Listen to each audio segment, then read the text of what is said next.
Bonjour à toi YouTube, aujourd'hui on va parler de Captain Tsubasa.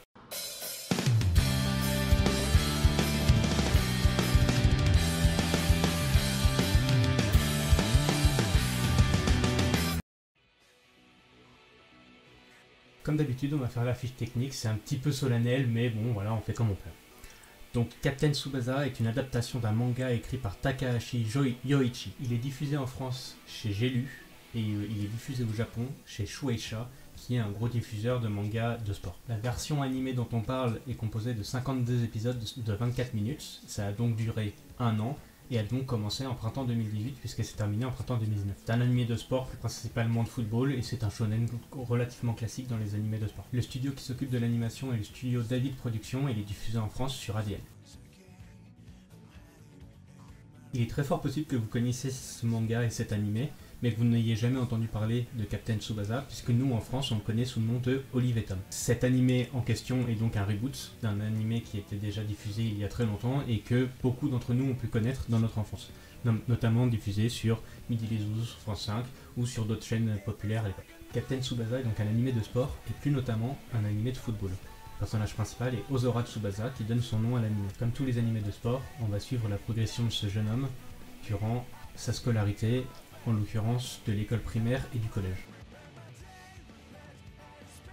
Pour mon avis personnel, il va être un petit peu biaisé parce que moi j'étais un grand fan de l'anime à l'époque quand j'étais gamin. C'est ce qui m'avait en partie donné envie de jouer au foot quand j'étais tout jeune et c'est vraiment un anime que j'avais adoré. Donc forcément, c'est un peu...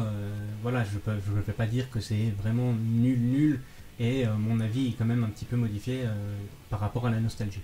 Donc pour tous ceux qui ont vu l'anime quand ils étaient petits et qu'ils ont aimé, je pense que cette adaptation leur fera énormément plaisir. Il y a un énorme côté nostalgique qui rentre en compte dans ce genre de reboot et je pense que c'est à peu près pareil pour tout ce qu'on a pu regarder dans notre enfance, que ce soit animé, film, série, n'importe quoi. C'est assez bizarre au début parce que du coup il est en japonais sous-titré et comme nous quand on était gamin on le regardait en français, tous les noms sont différents.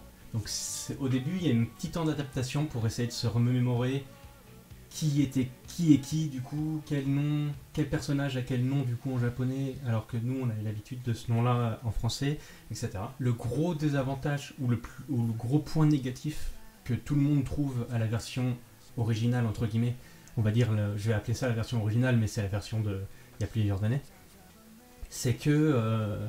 les matchs étaient toujours très très longs et c'est devenu presque même un mème sur internet de la longueur des terrains de foot dans Olive et Tom parce que il y avait des épisodes de 24 minutes et peut-être pendant 2 épisodes ou 3 épisodes de 24 minutes ils n'avaient pas encore traversé une fois le terrain.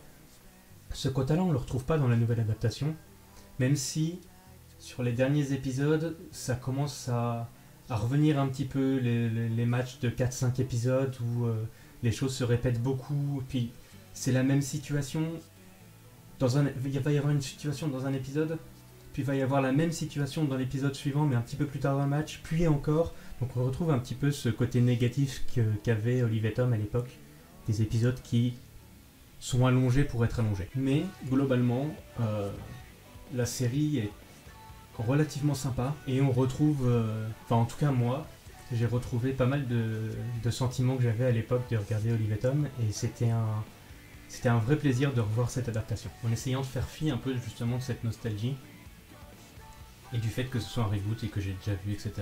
Je pense que je donne un 7 sur 10 à l'animé parce qu'il n'est pas transcendant non plus. Il y a eu beaucoup d'animés de sport récemment ou un peu moins récemment comme Run with the Wind, Inomaruzumo ou même un petit peu plus vieux mais AEQ, ce genre d'animé là qui m'ont donné peut-être plus de sentiments que ce reboot là, donc je vais donner un 7 sur 10 sans être trop méchant mais en prenant quand même en compte un petit peu la nostalgie, mais pas. Voilà, c'est tout pour Captain Tsubasa, on se retrouve bientôt pour une nouvelle vidéo, merci d'avoir regardé et à la prochaine.